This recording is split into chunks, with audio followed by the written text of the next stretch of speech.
예수님의 선물이라는 제목으로 말씀을 보겠습니다. 제가 오늘 새벽에 교회 와서 이런 의문을 하나 가졌습니다.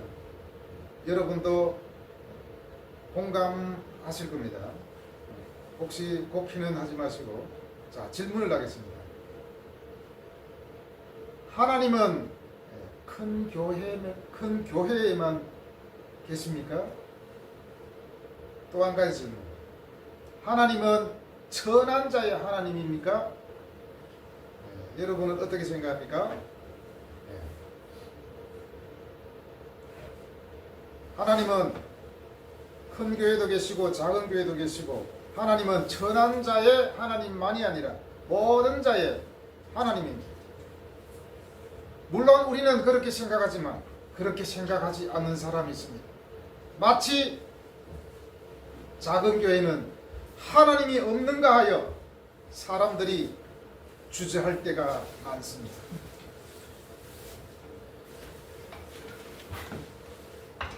합리화시키는지 모르겠지만 그것은 어떤 면에서는 굉장히 비성경적인 그러한 생각이라는 것입니다. 그런 생각으로 많이 사람들이 사로잡혀 있습니다. 또 어떤 사람은 작은 교회 목사님은 왠지 뭔가 부족하고 함부로 대해도 될 것 같다, 이렇게 또 생각하는 사람이 있습니다. 큰 교회 목사님은 아무나 만날 수 없습니다. 그래서 너무 멀리 계십니다. 만나려면 날짜를 잡아야 되죠. 이런 모든 것들이 사실은 한국에 있는 모든 교회들을 더 힘들게 한다는 것입니다. 어떤 사람은 교회가 부흥되어 이 시대에도 부흥이 된다고 말을 하면서 좋아하는 사람들이 있습니다. 우리는 항상 하나만을 보면 안 됩니다. 교회 전체를 보아야 됩니다.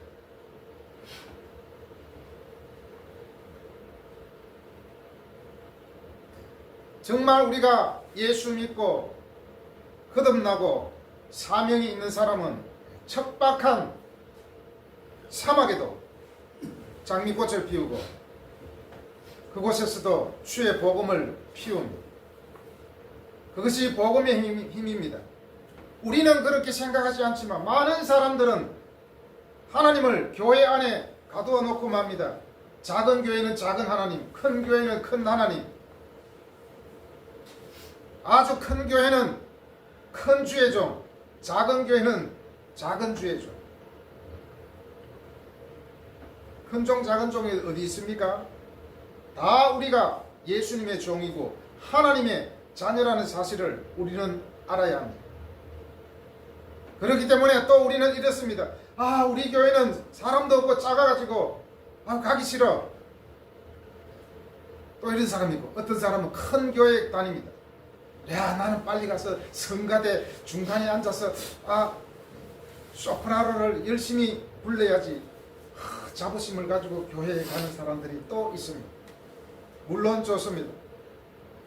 그러나 우리는 생각해야 될 것은 작은 교회나 큰 교회나 다 하나님의 교회이고 예수님의 몸이고 우주적인 교회라는 사실을 여러분은 알아야 됩니다. 보통 우리가 우리 몸을 우주라 그러잖아요. 우주. 그리고 우주 가운데 행성에는 몇 개가 있죠? 수금지와 목도천의 명 7개의 행성이 있습니다. 우리 몸에도 7개의 사실은 구멍이 있습니다. 7개의 행성과 7개의 우리 몸의 구멍. 어쩌면 우주와 비슷하지 않겠습니까?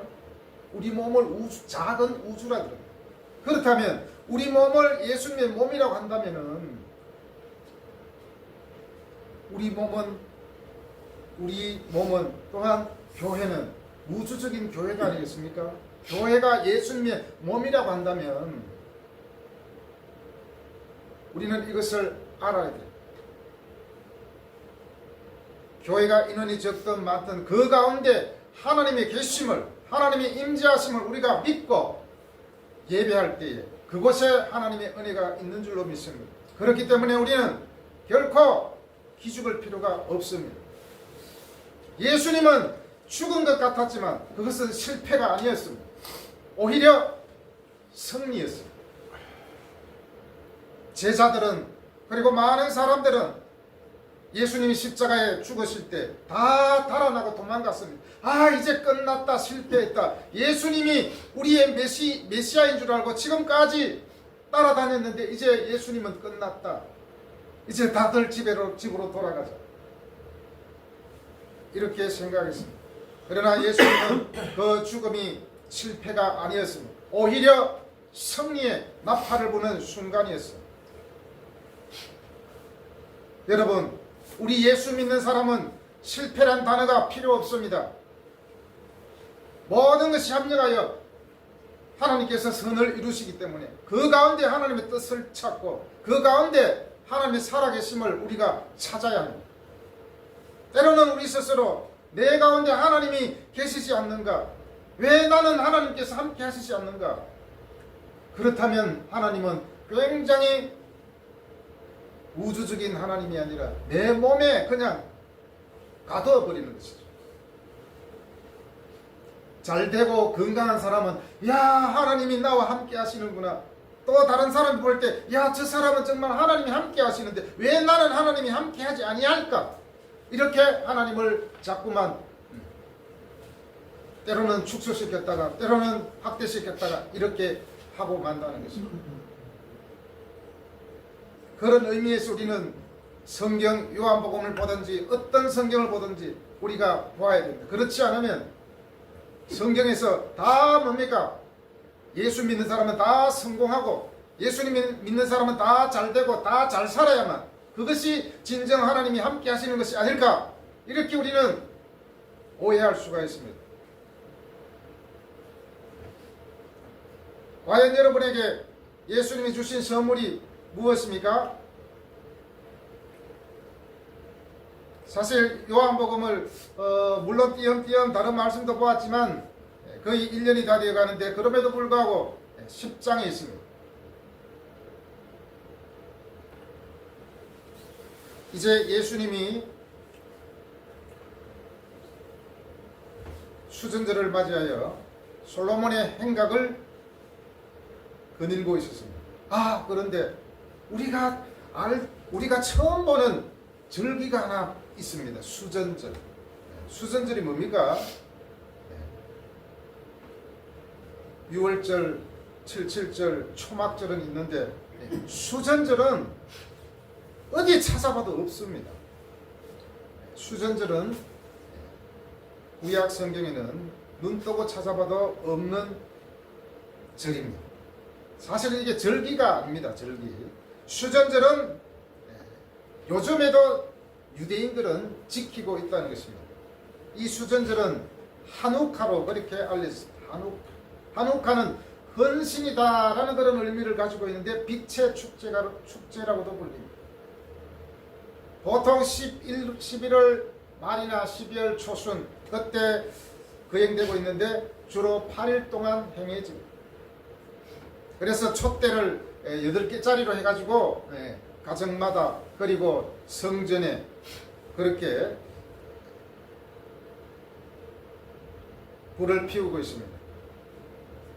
수전절이 과연 어떤 날이냐?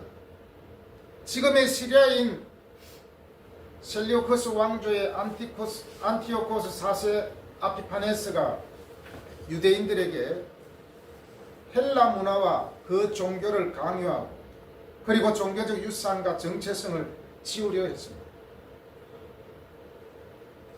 그래서 기원전 167년에 예루살렘 성전에 잠입해가지고 제단에 돼지를 갖다 놓고 돼지 피를 뿌리고 아주 하나님의 성전을 모독했습니다. 돼지가 뭡니까? 성경에서는 부정한 동물로 알려져 있습니다.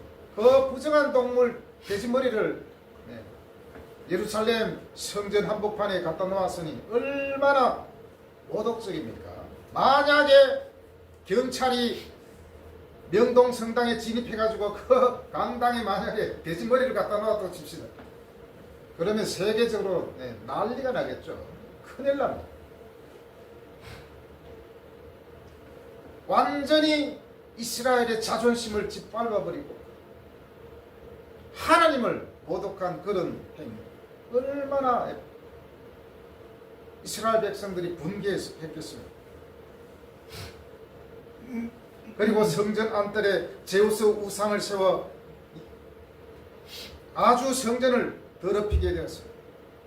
이러한 행동은 유대인 공동체를 아주 경노하게 했습니다.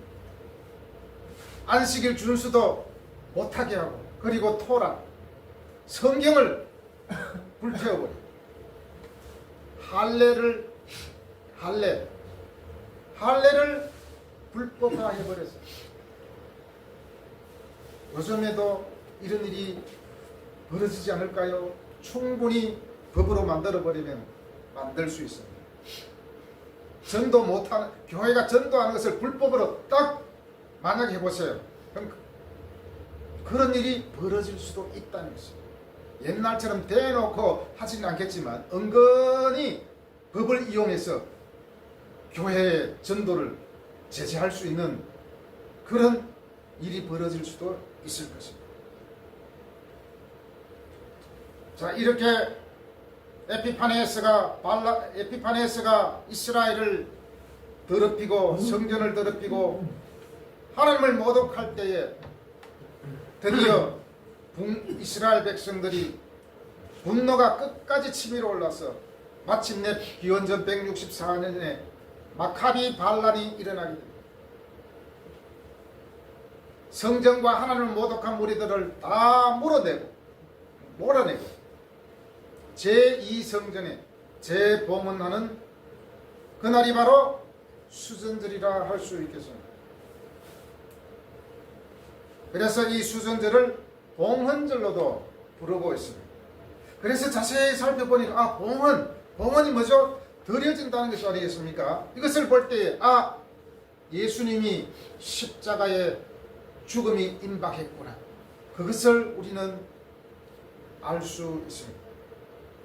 세례 요한이 뭐라고 했습니까? 세상 죄를 지고 가는 어린 양이로다 그랬습니다. 그 예수님이 이제 인류의 죄와 인류의 구원을 위해서 십자가에 드려질 그때가 왔다는 것을 오늘 말씀에서, 오늘 성경에서 복선이 깔려져 있다는 것을 볼 수 있습니다.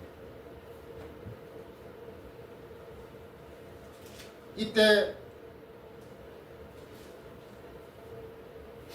유대인들이 예수님을 애워싸기 시작합니다.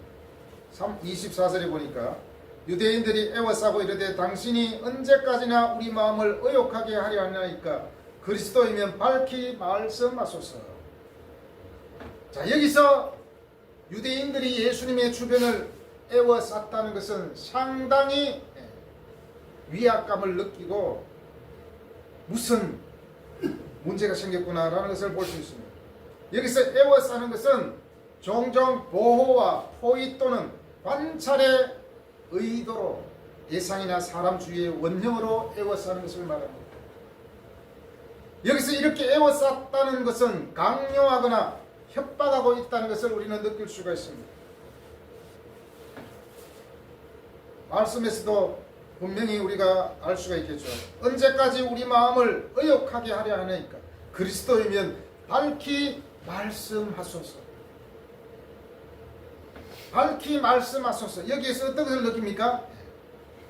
마치 협박하듯이 당신이 빨리 말해라. 언제까지 우리를 이렇게 의욕만 가지도록 할 수 있겠느냐? 빨리 당신이 메시아이면 부르라. 과연 이 사람들의 질문이 상식적으로 맞는 것 같습니까? 유대인들의 질문은 정직하지 못한 요구였습니다.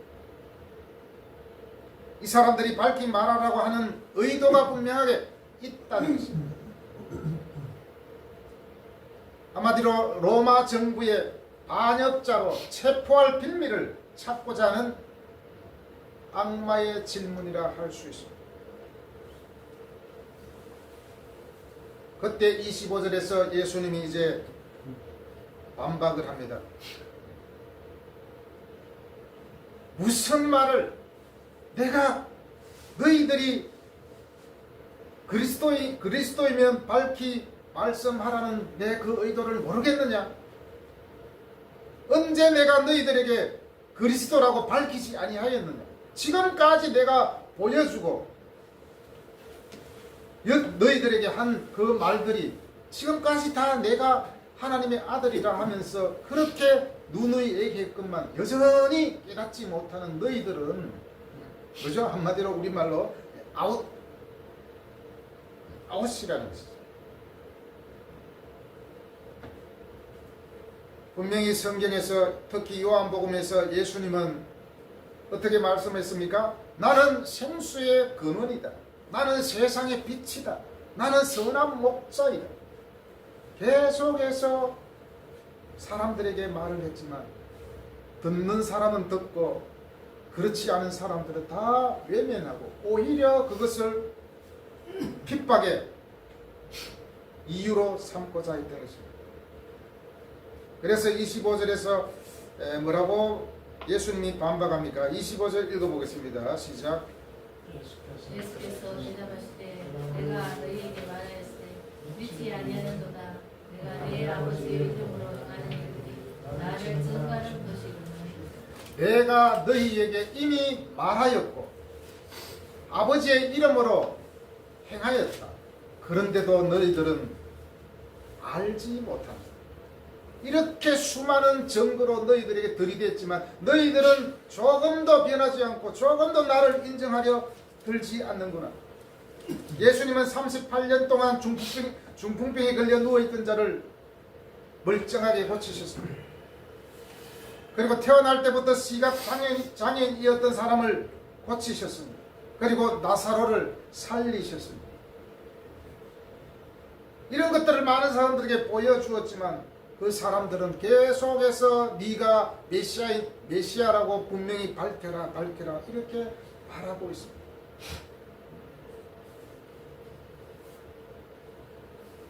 분명히 지금까지 그들에게 누누이 말했지만 그들은 여전히 메시아가 맞는지 자꾸만 확인하려고 합니다. 이것은 한마디로 아까도 말씀드렸지만 고소할 건수를 지금 찾으려고 하는 것입니다.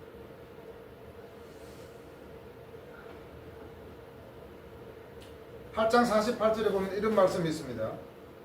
유대인들이 대답하여 이르되 우리가 너를 사마리아 사람이라 귀신이 들렸다.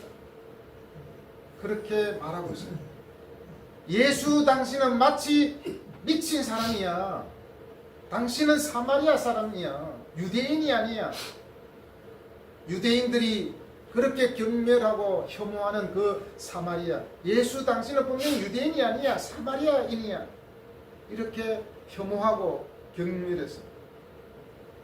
그때 8장 43절에서 예수님이 뭐라고 말씀하십니까? 어찌하여 내 말을 깨닫지 못하느냐. 오늘 말씀에서는 뭐라고 합니까? 내 말을 들을 줄 알지 못함이로라. 서로 평행을 이루고 있습니다. 26절에서 너희가 믿지 아니하노라. 내가 수많은 증거를 보여주었지만 너희들은 아직도 믿지 아니한다. 왜? 요한복음 8장 44절에서 말합니다. 오늘 말씀보다 더 무서운 말씀입니다. 너희는 너희 아비 마귀에서 났기 때문이다. 한마디로 예수님의 말씀을 듣지 않고 예수님을 인정하지 못하는 것은 너희들은 마귀의 자식이기 때문에 나를 인정하지 않는 거예요. 그렇게 말합니다. 오늘날에도 많은 사람들에게 적용할 수 있습니다. 예수님을 믿지 않고 예수님을 따르지 않는다는 것은 마귀의 종이기 때문에 어찌할 수 없다는 것입니다. 하나님의 어린 양이 아니기 때문에 듣지 아니한다라는 말과 평행을 이루고 있습니다. 한마디로 말하면 하나님께 택함을 받지 않았기 때문이라고 그렇게 말씀하고 있습니다. 하나님께 택함을 받지 않은 사람은 아무리 하나님의 말씀을 전하고 아무리 이적을 보인다 할지라도 끊임없이 의심만 가득 차게 될 것입니다. 하나님의 택한 백성이 아니기 때문에 그렇다고 예수님께서는 말씀합니다. 예수님은 유대인들에게 말합니다. 너희는 기적에서 전능함을 보지 못하였느냐? 모든 것이 너희를 설득하기에 충분하지 않았느냐? 그런데도 너희는 믿지 아니하였다. 왜냐? 나의 양이 아니기 때문에. 양은 자기 목자의 음성만 듣습니다. 예수님의 양이 아니라는 것은 예수님의 음성을 듣지 아니하고 오히려 마귀의 음성에 귀를 기울인다는 것입니다.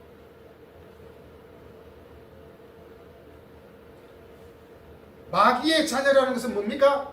마귀의 자녀는 성경에서 뭐라고 말합니까? 불순종의 자식이라고 해요. 불순종의 자식.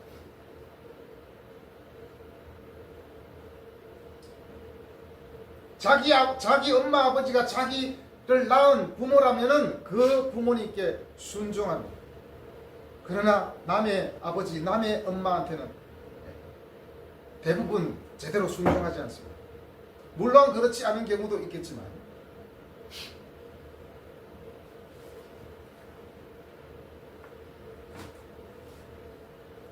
26절에 또 분명히 말씀합니다. 너희가 내 양이 아니기 때문에 믿지 아니하는도다. 자, 26절, 27절을 우리가 비교해 보면 이렇습니다. 26절에서 믿지 아니한다라는 말과 27절에서 내 음성을 듣는다, 들으며 이 단어와 그리고 뒤에 나를 따르느니라, 따르다. 믿지 아니하다는 믿다의 반대잖아요. 믿다, 듣다, 따르다는 뭡니까? 거의 똑같은 거예요.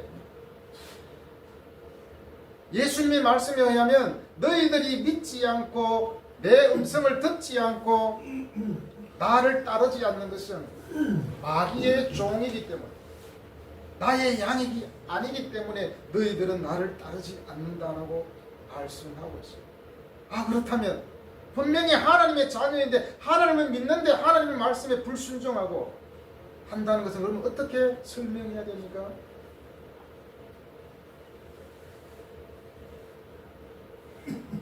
(27절에서) 듣는다라는 것은 이해하다, 깨닫다, 동의하다, 순종하다는 것입니다. 하나님의 말씀을 듣는다, 성경 말씀을 듣는다 했을 때는 들을 뿐만 아니라 이해하고 깨닫고 순종한다. 그냥 듣기만 하면 되는 게 아니에요. 그것을 이해해야 돼요. 그리고 깨달아야 돼요.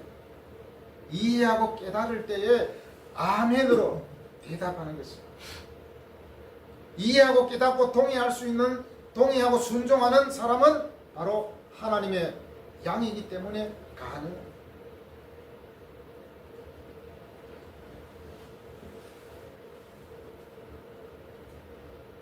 교회에는 다양한 사람들이 모여 있습니다. 우리 교회는 몇 명이 없지만 큰 교회 가면 별 사람이 다 있잖아요. 사실은 성경적으로 말씀드리면 그 큰 교회에도 양이 있는가 하면 염소도 있다는 것입니다. 염소는 자기의 목자를 들이박습니다. 그러나 진정으로 하나님이 택한 양은 자신의 목자를 들이받지 않습니다. 유대 전통에는 듣기와 순종은 긴밀하게 연결되어 있습니다. 듣기는 듣되 순종하지 않는다면 그것은 진정한 주님의 양이라 할 수 없습니다. 그래서 신명기 6장 4절에서 이스라엘아 들으라 그렇게 명령하고 있습니다. 들으라, 쉐마. 하나님의 말씀을 들으라 했을 때 금방 제가 말씀드렸죠. 이해하고 깨닫고 동의하고 순종하는 것, 이것이 함께 따라야 됩니다. 죽어도 하나님 말씀에 순종하지 않는 사람은 염소든지 아니면 양이 아니고 일이든지 둘 중에 하나입니다.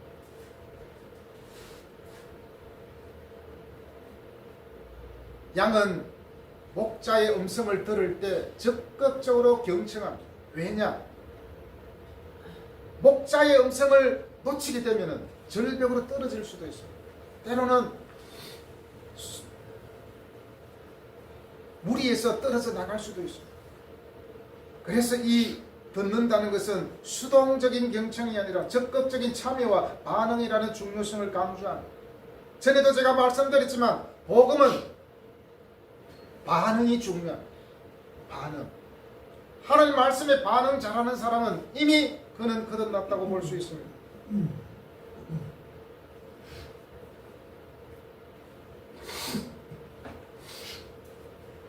음성을 들으며 그 다음에 그들은 나를 따른다 그랬습니다. 여기서 따른다는 예수님의 가르침과 생활 방식을 고수하겠다는 의지를 의미합니다. 종종 희생과 삶의 방향 전환을 동반하고 있습니다. 예수님을 따른다 했을 때 내 삶의 방향이 전환이 있어야 되지 않겠습니까? 예수님을 따르면서 세상 것을 다 취하고 다 하게 된다면 그것은 진정 예수님을 따른다라고 볼 수 없을 것입니다. 그래서 예수님은 내 양은 나를 따르느니라 그렇게 말씀하고 있습니다. 이 말씀을 통해서 예수님은 구원의 기준이 선택된 혈통에 있는 것이 아니라 철저하게 주님을 믿고 순종하는 자가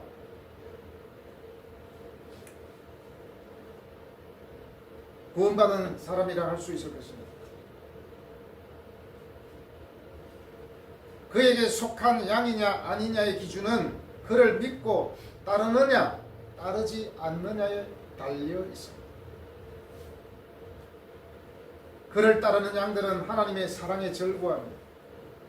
그의 말씀을 직접 들었던 사람들도 그가 바로 메시아임을 믿기를 거절하여 여기서 따른다는 말은 25절 아까도 말씀드렸지만 믿지 않는다와 거의 비슷한 말입니다.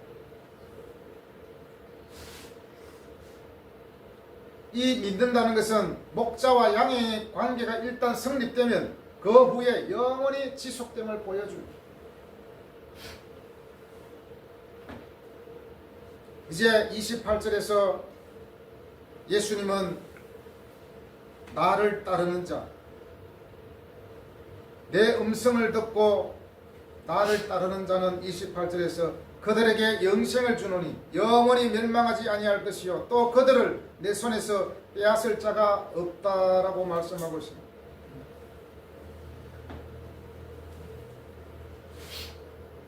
양은 굉장히 유순하고 연약한 짐승입니다. 그렇기 때문에 적들로부터 쉽게 잡힐 수가 있습니다. 그러나 주님이 그 어린 양들의 목자이기 때문에 결코 다른 사람이 해칠 수도 없고 멸망할 수도 없다. 왜냐? 내가 너희들의 선한 목자이기 때문이다.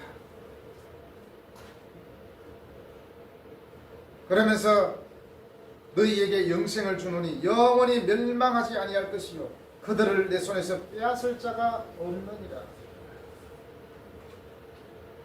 이것이 주님을 따르는 양들에게 주어진 예수님의 선물입니다. 주님의 양무리에 속하는 양은 목자의 말씀에 순종하며 그를 따르며 그에게 충성합니다. 따라서 주님의 양무리에 속하는 자들은 영생을 얻게 되며 영원토록 주님의 보호를 받게 됩니다. 또한 하나님이 갖고 계신 모든 자원을 받을 권리를 지니고 있습니다. 영생도 받게 됩니다. 여기서 주노니에 해당하는 헬라어 디도미는 현재 시제로 사용되고 있습니다. 이것은 예수님을 메시아로 믿는 사람은 미래의 영생을 받을 것이 아니라 이미 이 세상에서 영생을 소유하게 됨을 나타냅니다. 여러분, 예수님을 따르는 자들에게 멸망의 그림자조차 비치지 못할 것이며 아무도 하나님의 손에서 그들을 빼앗을 엄두도 못 낼 것입니다. 예수님의 이러한 약속은 성도들이 죽은 이후에 적용되는 것이 아니라 그리스도를 믿는 순간부터 현재 이 세상에서부터 영원히 적용된다는 것입니다. 우리가 잘 아는 요한복음 3장 16절, 하나님이 세상을 이처럼 사랑하사 독생자를 주셨으니 이는 그를 믿는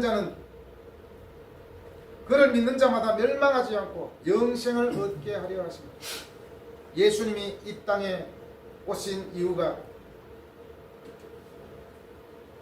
우리를 멸망하지 않고 영생을 주시기 위해서 이 땅에 오셨습니다. 우리는 이것을 믿고 오직 예수 그리스도만이 나의 참된 목자임을 믿고 따라가야 합니다.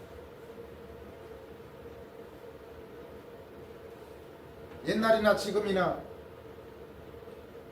예수님이 불러 모은 이 양우리에 이상한 무리들이 담을 정문으로 오지 않고 담을 뛰어넘어와서 가로채 가려는 사람들이 많죠.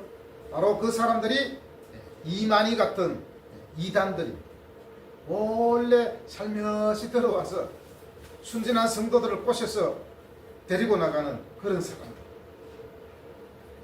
희한합니다. 내가 하나님이다, 내가 예수다, 내가 재림주다 이렇게 하는데도 막 따라가요. 이상하죠? 막 따라가요. 이만희한테, 또 이단들한테 따라가요.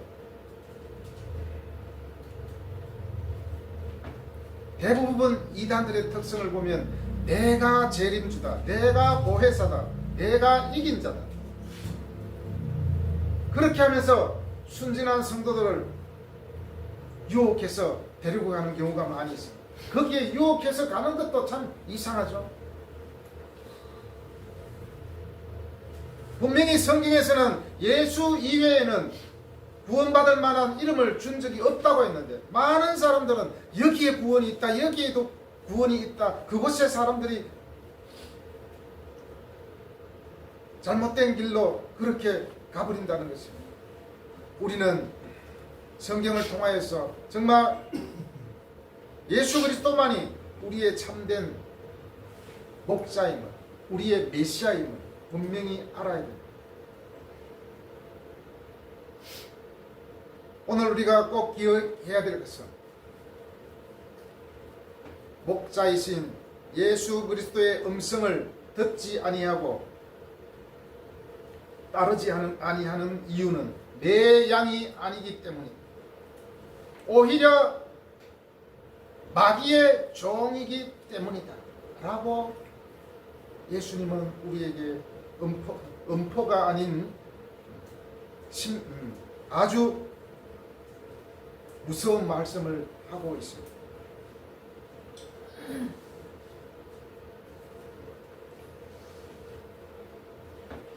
그러면서 이제 예수님은 유대인들에게 30절에서 뭐라고 말합니까? 나와 아버지는 하나이다. 이렇게 딱 말씀하자마자 31절에서 유대인들이 다시 돌을 들어 치려 하거늘 그렇게 되어 있습니다.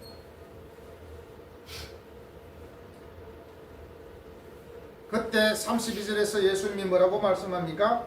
아버지로 말미암아 여러 가지 선한 일로 너희에게 보였는데 어찌하여 너희들은 나에게 돌을 들고 치려 하느냐? 분명히 나는 지금까지 너희에게 많은 선을 베풀었는데 너희가 나에게 잔인할 이유가 없지 않느냐? 그러시면서 그들의 배은망덕함을 책망하고 있습니다.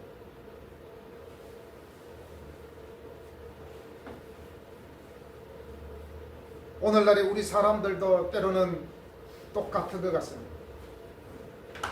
아무리 선을 많이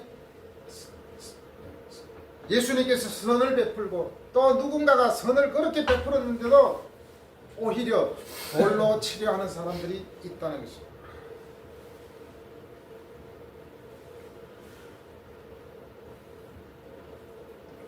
주님께서 이 일들을 아버지께로 말미암은 것들이라 했습니다. 내가 너희에게 선을 베풀고 이적을 베푼 것은 하나님께로부터 왔다. 아버지의 성인과 권위와 명령으로서 행했던 것이다. 그런데도 너희들은 그것을 알지 못하고 오히려 나를 돌로 치려 하느냐.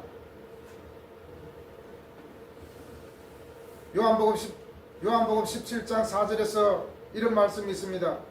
아버지께서 내게 하라고 주신 일을 내가 이루었다라고 말씀했습니다.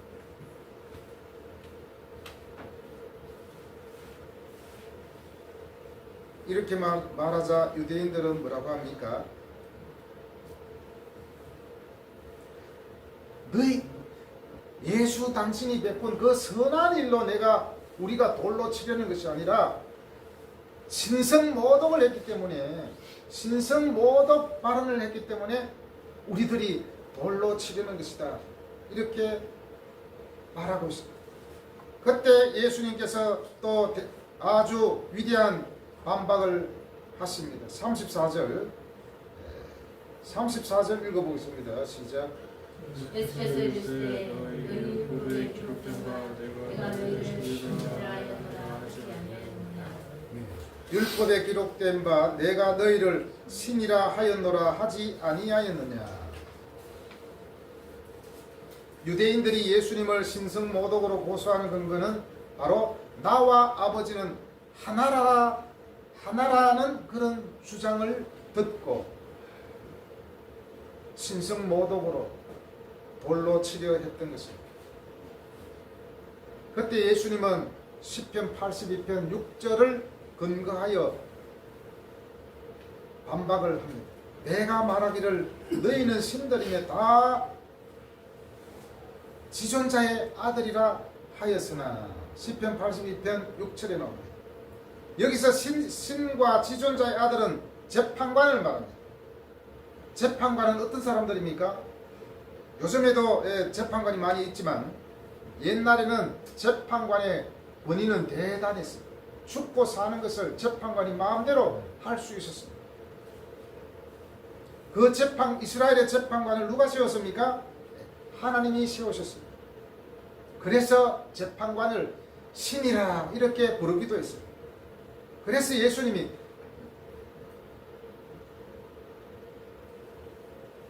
재판관인 그들도 신이라고 하는데 어찌하여 하나님께로부터 온 나를 신이라고 하는 것이 어찌 신성모독이냐. 그러면서 예수님께서 반박하고 있습니다. 유대인들은 예수님께서 하나님의 아들이요 곧 하나님과 동등하다고 말씀하셨다고 하여 신성모독죄를 지었다는 명목으로 정죄하고 돌로 쳐주기로 했으나 예수님은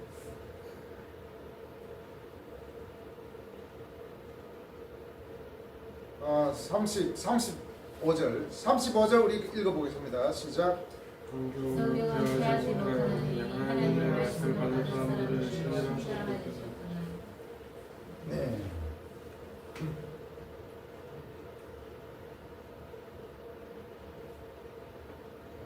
성경은 피하지 못하나니 분명히 성경에서 특히 34절에서 너희 율법에 기록된 바 내가 너희를 신이라 하였노라 하지 아니하였느냐. 35절에서 성경은 피하지 못하나니 하나님의 말씀을 받은 사람들을 신이라 하셨거든. 구약 성경에서 하나님의 말씀을 받은 자를 신으로 그렇게 표현하고 있습니다. 특히 모세와 같은 사람. 출애굽기 4장 16절에 보면 하나님과 같이 그랬어요. 그리고 출애굽기 7장 1절에서 모세를 바로에게 보내실 때 바로에게 신이 되게 하셨다라고는 말씀이 있어요. 말씀을 받은 자들을 신이라 했습니다. 자, 그렇다면 하나님께로부터 직접 온 내가 신이라고 했다고 해서 하나님의 아들이라고 해서 어떻게 신성모독이 되느냐. 그렇게 반박하고 있습니다.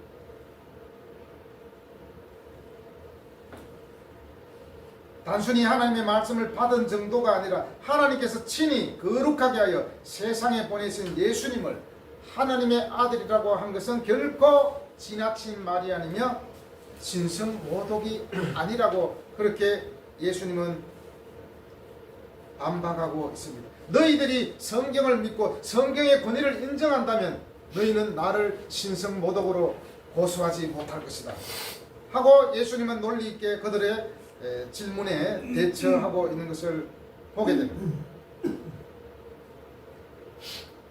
마지막으로 우리 38절 한번 읽겠습니다.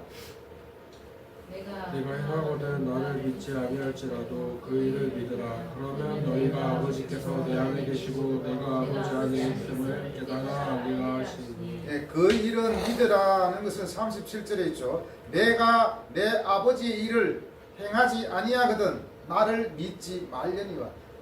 다시 말하면 내가 아버지의 일을 했기 때문에 너희들은 이것을 믿어야 된다라는 것입니다.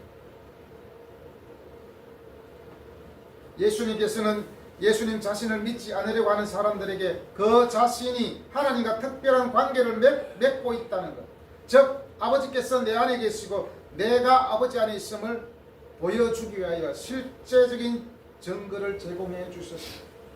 계속해서 예수님께서는 요한복음 1장부터 자신의 정체성에 대해서 계속해서 말씀하고 있습니다.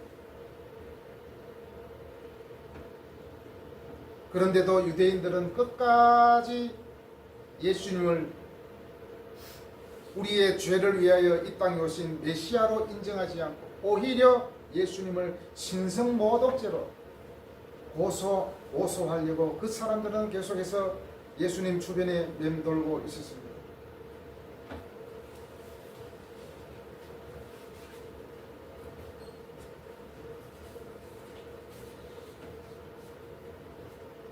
마지막으로 여러분에게 또 질문하고 마치도록 하겠습니다. 여러분은 예수 그리스도의 양입니까? 아니면 마귀의 자녀입니까? 예수님의 양이라면 그분을 믿고 주님의 말씀에 귀 기울여 들으며 주님을 따름으로써 여러분의 삶이 생명력이 넘치시기를 바랍니다. 정말 하나님의 어린 양은 늘 순수합니다. 어떻게 하면 예수님의 음성을 귀 기울여 들을 수 있을까? 그것만 생각합니다. 왜냐? 예수님의 음성을 놓쳐버렸을 때 그 삶을 잃어버릴 수 있기 때문입니다. 사랑하는 여러분, 하나님의 말씀은 이 성경에 다 나와 있습니다. 예수님의 음성은 성경 66권에 다 나와 있습니다. 이 말씀에 여러분들이 귀를 기울이시기를 바랍니다. 여기에 생명이 있고 여기에 하나님이 주시는 영생의 선물이 있다는 것을 우리는 알고 보아야 됩니다. 여러분에게 예수님께서 어떤 선물을 주셨습니까? 영원히 죽지 않는 영생을 주셨습니다. 그것을 믿고 우리가 살아간다면 여러분의 삶이 지금보다도 더 풍성한 그러한 삶이 되지 않겠습니까? 언제나 주님께서 함께 하심으로 말미암아 주님의 음성을 귀 기울이며 주님만을 따라가는 저와 여러분이 되기를 바랍니다. 기도하겠습니다.